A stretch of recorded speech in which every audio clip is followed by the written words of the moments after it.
We're at the Caxton Hotel in Inner Brisbane, looking at today's signature dish. The chef's on standby, the kitchen's on standby. Let's go and have a look. Okay, we're in the engine room with Gareth, the master chef at the Caxton. Tell us about this piece of steak you've got here for us today. Okay, so this is our scotch. Our meat, the scotch comes from Kilcoy, supplied by Diamond Cut. Okay, so what we're going to do is just start cleaning this up, take away some of the sinew, some of the fat along the side there, and a little bit underneath as well. So what we'll do is we'll just start at the top here. A lot of people on weekends at home at the barbecue thinking they're cooking a good steak wouldn't prepare a steak like this, would they? They just slap it straight on from the supermarket. Well, when it comes from the supermarket, all the hard work's been done for you. We find it more cost effective to clean our own meat up. And the little bit of wastage that we get there, what we can do is when we do things like the rump or the New York, where you got more meat there, we mince that down. That gets turned into burgers for upstairs, meatballs and things like that. So we try not to waste too much. Anything else we can roast off, and that'll get added in through our sauces and stuff like that as well. We make a stock from that, and that's where we get our sauces from. So we try not to waste too much, not too much in the bin. Just tell us what you're doing now. So what we're going to do, just for the presentation, we're just going to neaten this up a little bit. We'll just take this off here. So everything you do is supervise. You guys hand prepare everything yourselves. All the steaks and everything here come in as you saw it before. We clean all our steak up here. We clean up all the rump. Everything that comes in here we clean up. It all gets cut, put into big tubs, put in the fridge ready for service that night. Yeah. We don't buy in anything portion controlled. We do all of that here ourselves.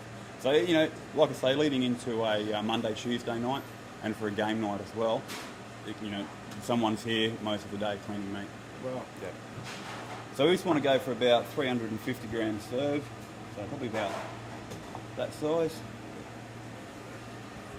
and that's what we're looking for.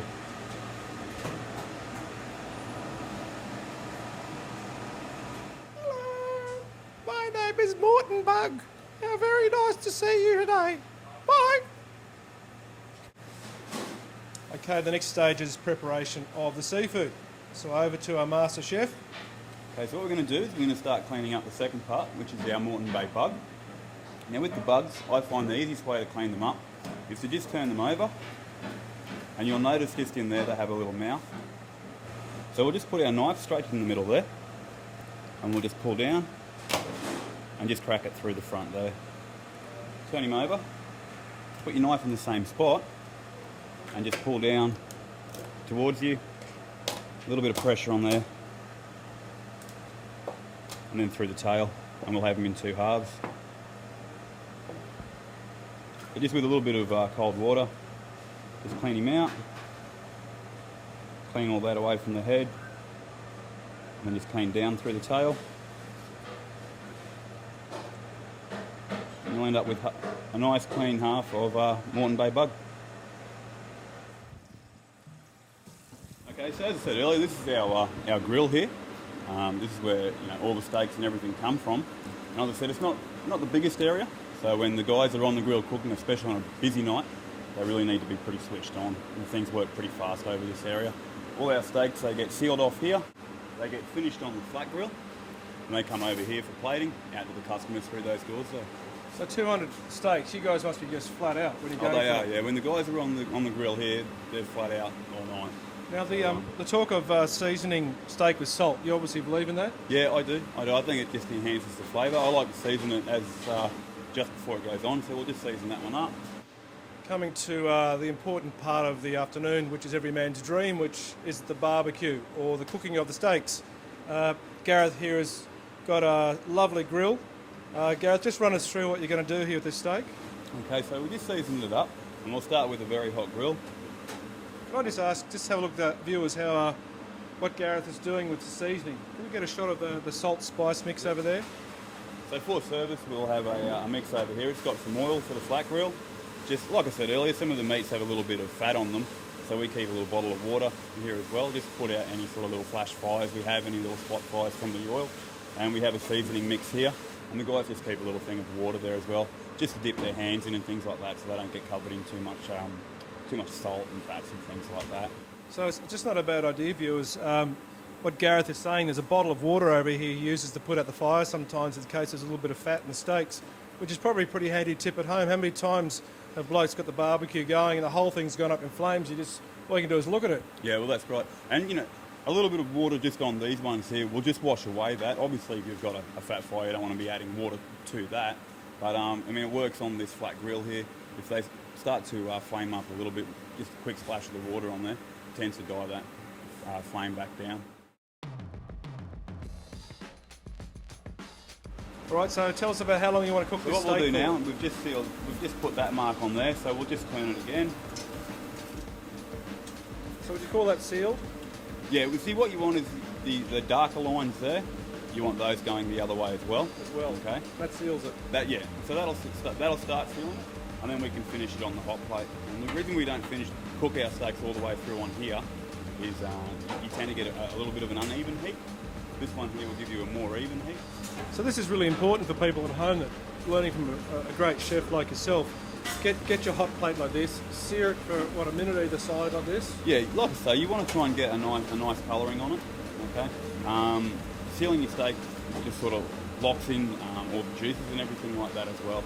If you were to put a steak, start cooking it without sealing it, you do run the risk of stewing it a little bit, where it drops a lot of liquid, which is not something that you really want. You don't want the steak to sort of lose a lot of liquid. You want it to hold the juices in, and you'll get a better quality steak. Right, so the secret here is you turn it 2 times on one side. Yeah, we do that just to put the marks on it. Okay. And then, like I say, it'll come over here and get finished on this grill. All right, so 2 minutes on either side? Yeah, roughly 2 minutes, and then we'll take that off.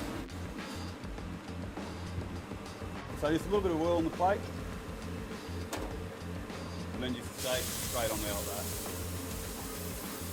Now, when we do that, we'll add our bugs. All right, so you've got the bugs now Gareth, and you're now to put on the same hot plate as a steak. Yeah, we've just put those to the back of the hot plate there, and sort of use the majority of the front for our steaks, and just use the back of there, just so that the bugs aren't sitting in any juices that run this way from the steaks. We'll put them towards the back. Now, tell me about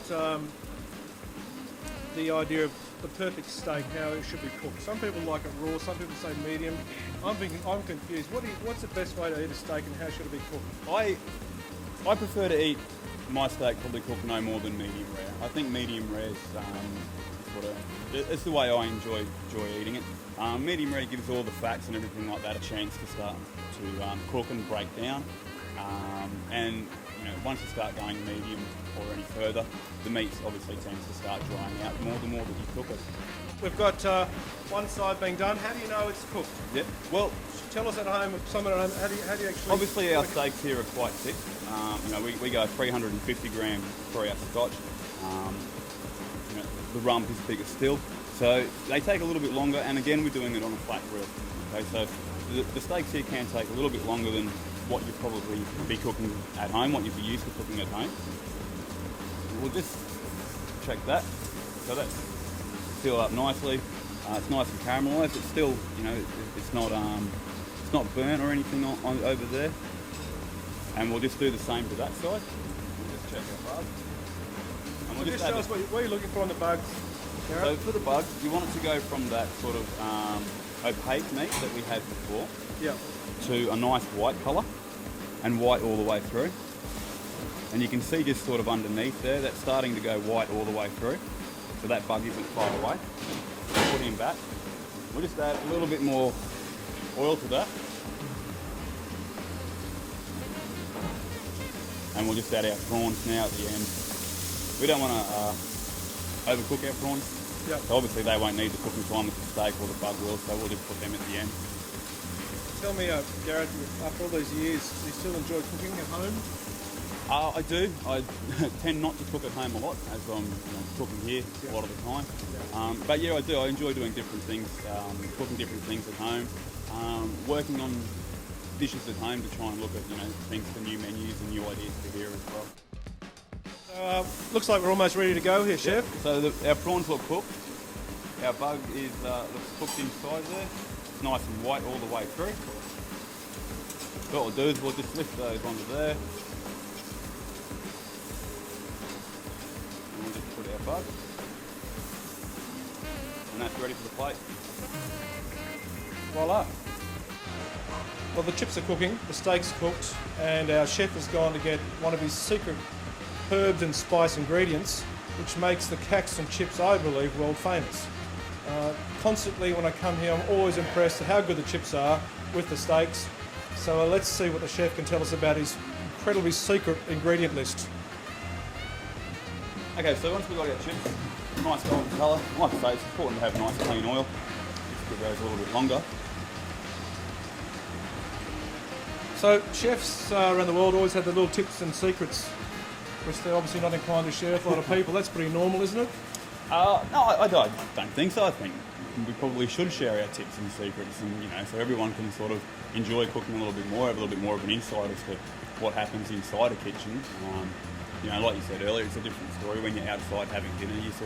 You don't see what happens inside and what goes into preparing meals and things like that. People see a finished product, but they don't very often see everything else that goes into that. I think it's probably important that customers do have a bit of a look inside a kitchen and see what actually happens inside a kitchen. Okay, so we just drain all the oil off, all the excess oil, just give them a bit of a shake, take them off, straight into a bowl. So what we use here, our seasoning for our chips, is a mixture of just Cajun spices, salt and pepper. So we'll just crush those down. And it's just a nice Cajun mix. And just give those tossed through there like that, a little bit more. And that's that. And you can smell that Cajun spices coming up off the heat. As soon as they hit those hot chips there, you can smell them. Straight up. Yeah. Just wonderful smell. It is. So Nice. sight and smell are the two big things, right, even before you eat them. Well, that's right, And like I say, you've got good oil, you'll get a nice golden chip as well. And once that seasoning hits those hot chips, you can smell the Cajun straight It's away. an amazing smell, folks. The last step, and one of the most important steps, of course, is plating up. So let's get Gareth get into it. We'll get the chips on the plate.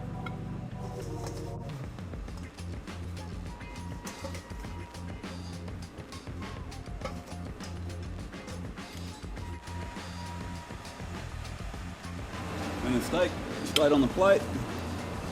And we'll follow that with the seafood.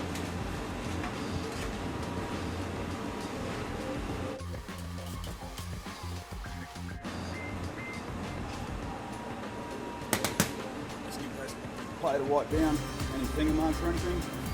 And there we go. Well, we're at the finished product, and it's hard to describe, again, the smell and the feeling of a great restaurant. It's such a clean and lovely and professional restaurant, and you never really realise when you're sitting outside waiting for the food to come out what goes on in here. It's a great joy for me to see men like Gareth, who are so professional, doing it so well. He's taught us how to trim the meat, very important. He's taught us how to actually sear the meat and then put it onto a finishing plate, which is an absolutely terrific idea. And obviously the seafood looks absolutely delicious. The next stage, of course, is the most pleasurable part of doing this job. So let's go and have a taste. Okay, here's the great food, great signature dish, great beer, great wine, great people. Here's the Caxton Hotel. Cheers. Cheers. Magnificent beer. Magnificent.